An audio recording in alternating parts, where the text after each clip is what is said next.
আসসালামু আলাইকুম রহমতুল্লাহি ওয়া বারাকাতুহু। সম্মানিত দর্শক, আওয়ামী লীগ নেতাদের জীবন কেমন কাটছে, বিশেষ করে শীর্ষ সে সকল নেতা যারা গত 15 বছর ধরে যুদ্ধ অপরাধের বিচার নিয়ে খুব বড় বড় কথা বলতেন এবং রাজাকার, আলবদর, আশামস এগুলো নিয়ে সারাদিন খেস্তি এবং খেউর করতেন। জামায়াত ইসলামী সহ বিএনপির যে সকল নেতারা যুদ্ধাপরাধের দায়ে অভিযুক্ত ছিলেন, সালাউদ্দিন কাদের চৌধুরী সাহেবের মতো মানুষ, আলিম সাহেবের মতো মানুষ, আর জামাতের যত শীর্ষ নেতা আলী হাসান মুজাহিদি থেকে শুরু করে গোলাম আজম সাহেব, আব্দুল কাদের মোল্লা এবং অন্যান্য যারা আছেন, তো তাদেরকে নিয়ে যে সকল অশ্লীল এবং অশ্রাব্য কথা বলতেন, এমনকি জনাব দেলোয়ার হোসেন সাইদী সাহেব ধর্ষণ করেছেন ৭১ সনে, এ সকল কথা বলতে গিয়ে যাদের বুক কাঁপত না এবং তাদের সেই অশ্লীলতা এমন পর্যায়ে পৌঁছেছিল যে তাদেরই প্রধান বিচারপতি জনাব এস.কে. সিনহা ফুল কোর্ট বেঞ্চে তিনি সেই সাইদী সাহেব সম্পর্কে যখন বারবার তাকে দেল্লা রাজাকার বলে গালাগাল দেওয়া হচ্ছিল, ঠিক সেই সময়টিতে তিনি বলতে বাধ্য হচ্ছিলেন যে একজন সম্মানিত মানুষ সম্পর্কে এভাবে আসলে কথা বলতে হয় না। তো ইতিহাস উল্টে গেছে, নিয়তির নির্মম যে পরিহাস এটি এখন আওয়ামী লীগকে তাড়া করছে। আওয়ামী লীগের অনেক শীর্ষ নেতা তারা গ্রেপ্তার হয়েছেন, তার সঙ্গে সঙ্গে তাদের যারা সহযোগী সামরিক এবং বেসামরিক আমলা এবং পুলিশের কর্তা, এখন দুজন আইজি সরাসরি এখানে যাকে বলা হয় পুলিশের হাতে বা রাষ্ট্রের হাতে গ্রেপ্তার অবস্থায় আছেন। তাদের ভবিষ্যৎ কি? তারা কি মুক্তি পাবেন, কিংবা তাদের অন্য যে সকল সহযোগী এখনো পর্যন্ত বাইরে আছেন, পালিয়ে আছেন, দেশের বাইরে আছেন, তাদের অবস্থা কেমন হবে? এটা নিয়ে মূলত আজকের আলোচনা। ইতিমধ্যে আমরা কয়েকটা পত্রপত্রিকায় দেখেছি যে আওয়ামী লীগের তরুণ একজন সংসদ সদস্য ছিলেন জুনায়েদ আহমেদ পলককে নিয়ে মানুষের আগ্রহের শেষ নেই, আলোচনা, সমালোচনা, তর্ক বিতর্ক অনেক আছে। তো তাকে এই যুদ্ধাপরাধের যে বিচারের জন্য যে ট্রাইব্যুনাল, আইসিটি, ইন্টারন্যাশনাল আন্তর্জাতিক যে অপরাধ ট্রাইব্যুনাল, এখানে একটি মামলায় আরো অনেকের সঙ্গে তাকে হাজির করা হয়েছে। সাবেক আইনমন্ত্রী আনিসুল হক, হাসানুল হক ইনু, জনাব রাশেদ খান মেনন, তারপরে জনাব আমির হোসেন আমু, এরপর অ্যাডভোকেট কামরুল ইসলাম সাহেব সহ অনেককেই।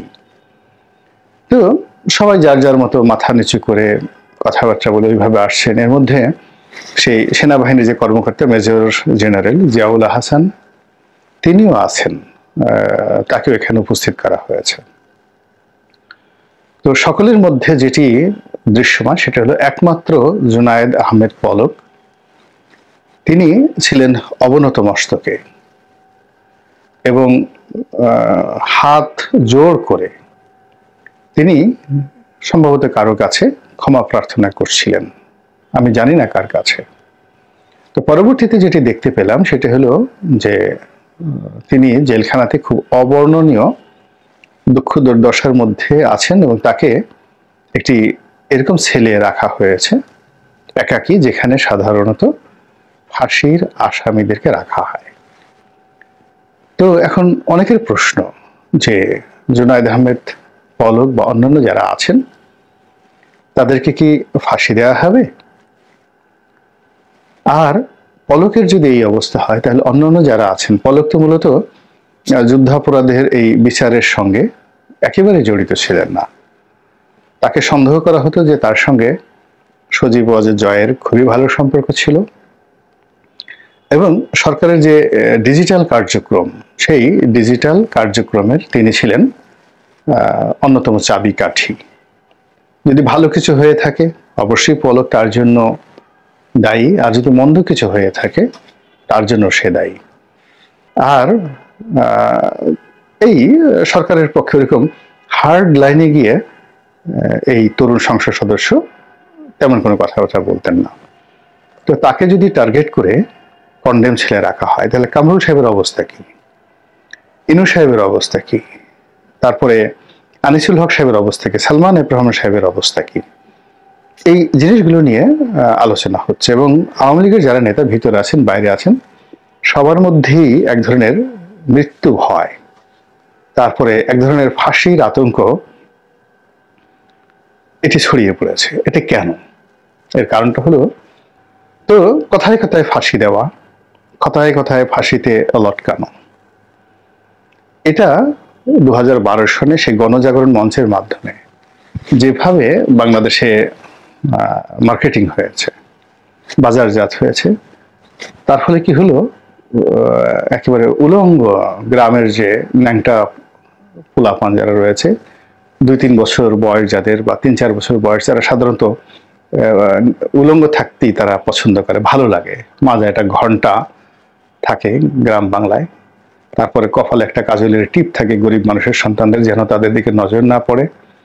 এবং এদের মধ্যে পেটটা একটু মোটা সোটা যাদের আছে তারা এই সেই উদম শরীরে মাজায় ঘন্টা বেঁধে তারপরে শেষে তারা দৌড়াদৌড়ি করে, গ্রামের লোকজন এই দৃশ্য দেখে খুব আনন্দ পায়। তো এই যে ফাঁসি চাই ফাঁসি চাই, এটি 2012-13 সনে এতটা মার্কেটিং হয়েছিল, বাজারজাত হয়েছিল যে অজপাড়াগের সেই পাট ক্ষেত থেকে শুরু করে ধান ক্ষেত, খাল বিল নদী নালা থেকে শুরু করে একেবারে এই নগর মহানগরের যে হর্মমালা, এখানের ওই শিশুদের মধ্যে, বালক বালিকাদের মধ্যে এই ফাঁসি চাই ফাঁসি চাই এটাকে একটা খেলায় পরিণত হয়েছিল, একটা কমন স্লোগানে পরিণত হয়েছিল। যেমন এইবার জুলাই অক্টোবর বিপ্লবের সময়টাতে একটা স্লোগান কিন্তু এরকম এই ফাঁসি চাই এর মতো হয়ে গেছিল। সেটা হলো চাইতে আসলাম অধিকার, হয়ে গেলাম রাজাকার। মানে আজকে খোলামেলাই বলি, এখন বলতে আর কোনো অসুবিধা নেই। যখন এই যে ছাত্র আন্দোলন হচ্ছিল একেবারে তুঙ্গে, এবং যখন শামসুদ্দিন চৌধুরী মানিকের সঙ্গে আমার যে টকশোটা হলো দীপ্তি চৌধুরীর সাথে চ্যানেল আইনে, ওটার 2 দিন বা 3 দিন আগে মাই টেলিভিশনের একটা টকশোতে আমি ছিলাম, আর নারায়ণগঞ্জের এমপি নজরুল ইসলাম বাবু বন্ধু মানুষ। তো আলাপ আলোচনার পরে আমি ওরা বললাম যে বাবু তোমরা কি করছো, এসব জিনিস হচ্ছে, এগুলো কেন সমাধান করছো না? তখন ও হেসে বলল যে দুঃখের কথা কি বলবো, তুমি তো জানো দলের অবস্থা কি, আমরা সংসদ সদস্য হিসেবে কতটুকু করতে পারি বলতে পারি সেটা পরের ব্যাপার, কিন্তু আমার নিজের ঘরের মধ্যে কি হচ্ছে সেটা তোমাকে বলি। ওর ছেলে বাবু, ও সম্ভবত 2011-12 সনে ওর জন্ম হলো। তো 2012 সনে যদি জন্ম হয় তো ওই ছেলের বয়স এখন কত, 12 বছর বা 13 বছর। তা আমি এই ছেলের সঙ্গে আমার একটা সম্পর্ক হলো, ও যখন নবজাতক তখন ওর এই জন্ম উপলক্ষে সংসদ ভবনে একটা বড় অনুষ্ঠান হয়েছিল। সেই অনুষ্ঠানে শামীম ওসমান সাহেব ছিলেন, সকল এমপিরা ছিলেন। আমি যেহেতু বাবুর বন্ধু, তো ওই মোনাজাত করার দায়িত্ব ছিল আমার, তাকে দোয়া করার দায়িত্ব, মোনাজাত করার দায়িত্ব ছিল আমার। তো এই কারণে আমি প্রায় সেই ছেলেটার সম্পর্কে স্মৃতি কাতর থাকি এবং তাকে দেখতে চাই, জানতে চাই যখনই বাবুর সঙ্গে আমার কথাবার্তা হয়। তো বাবু বলছিল যে তার ছেলে ওই সময়টিতে তার সামনে এসে নাচে এবং হাত ঝুলিয়ে ঝুলিয়ে তাকে বলে চাইতে আসলাম অধিকার, হয়ে গেলাম রাজাকার। সংসদ সদস্য, আওয়ামী লীগের সংসদ সদস্য বাবুর পরিবারের মধ্যে এই জুলাই আগস্ট বিপ্লবের যে ঢেউ, ওটা কিভাবে প্রবেশ করেছিল এটা বললাম।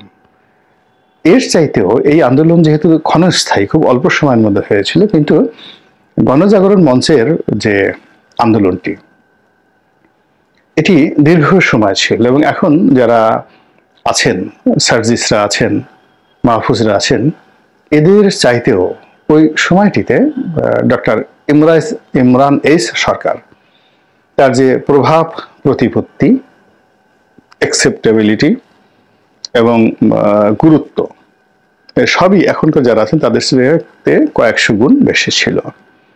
ওই সময়টিতে রাজাকারদের ফাঁসি চাই এটা নিদারুণভাবে মার্কেটেড হয়েছিল। এখন সেই যে ফাঁসি, এটা ভাত মাছের মতো একটা ফাঁসি, গুঁড়ো মাছের মতো একটা ফাঁসি দেওয়া কোনো বিষয় নয়। যাকে তাকে ফাঁসিতে টানানো যায়, যাকে তাকে জেলে নেওয়া যায়, যাকে তাকে মেরে ফেলা যায়, গুলাগুলি করা যায়, যাকে ইচ্ছে তাকে গুম করা যায়, যার চরিত্র হনন করার ইচ্ছা তাকে সেভাবে করা যায়। এই জিনিসগুলো আওয়ামী লীগ আমলে এতটা প্রাতিষ্ঠানিক অবস্থায় পৌঁছেছিল যে আর কুফল এখন আওয়ামী লীগের লোকজন পাচ্ছে।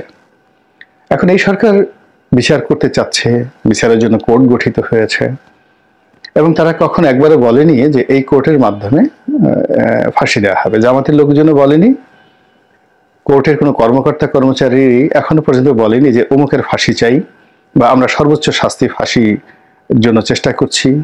এখন সবে মাত্র শুরু হলো। কিন্তু এর মধ্যে আওয়ামী লীগের অনেক নেতা তারা আতঙ্ক অনুভব করছেন যে এই যাদেরকে গ্রেপ্তার করা হয়েছে খুব স্বল্পকালীন বিচারে, যেমন কর্নেল তাহেরের বিচার হয়েছিল খুব একেবারে মিলিটারি ট্রাইব্যুনালে অল্প সময়ের মধ্যে, স্বল্পতম সময়ের মধ্যে। তো ওভাবে একটা বিচার করে এখন যারা আছেন তাদের সবাইকে যদি 3-4 মাসের মধ্যে, 6 মাসের মধ্যে ফাঁসিতে লটকে দেওয়া হয়, কি করার আছে? আমাদের দেশের মানুষ তো সবসময় ক্ষমতার পূজারী, যার হাতে ক্ষমতা থাকে সবসময় তার আনুগত্য করে এবং কখনোই ক্ষমতাকে চ্যালেঞ্জ করে না।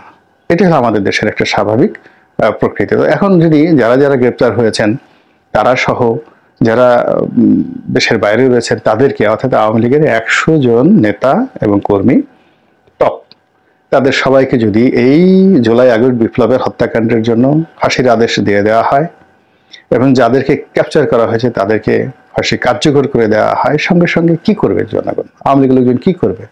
জামাত কিছু করতে পারে নাই, বিএনপি কিছু করতে পারে নাই। অনেক প্রভাবশালী, একসময় মনে হতো সালাউদ্দিন কাদের চৌধুরীর একটা পশম স্পর্শ করার মতো বাংলাদেশে কোনো লোক নেই। তো তার মতো মানুষকে যখন ফাঁসিতে টানানো হয়ে গেছে, কিছু হয়নি। গোলাম আজমকে অ্যারেস্ট করা যাবে না, সারা বাংলাদেশে কেয়ামত হয়ে যাবে, কিছুই হয়নি।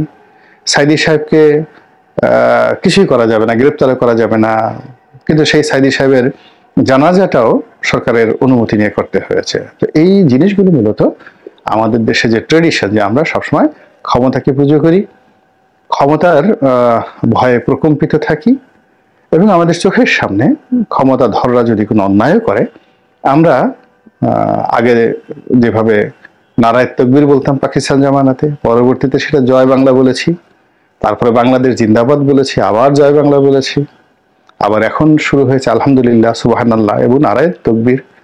কাজেই আওয়ামী লীগের যারা নেতা রয়েছেন তারা যদি ফাঁসিতে ঝুলে পড়েন, আমরা কি বলবো? আলহামদুলিল্লাহ, দেশ ফেরাউন মুক্ত হলো। এই তো আমাদের কৃষ্টি এবং কালচার। কাজেই সাধু সাবধান, এই দিন নয়, আরো দিন আছে, এই দিনকে নিয়ে যাবে সেই দিনের কাছে। 12 সন যদি 24 সনের অভ্যুত্থান ঘটাতে পারে, 24 সনের অন্যায় যে কোনো সময় আবার কি রূপে ফিরে আসে, এটা একমাত্র আল্লাহ রাব্বুল আলামিন জানেন। তো কাজেই 24 সনে যারা কর্ম করছেন, আল্লাহ তাদেরকে হেদায়েত দান করুন এবং আমাদেরকে হেদায়েত দান করুন। আসসালামু আলাইকুম ওয়া রাহমাতুল্লাহি ওয়া বারাকাতুহু।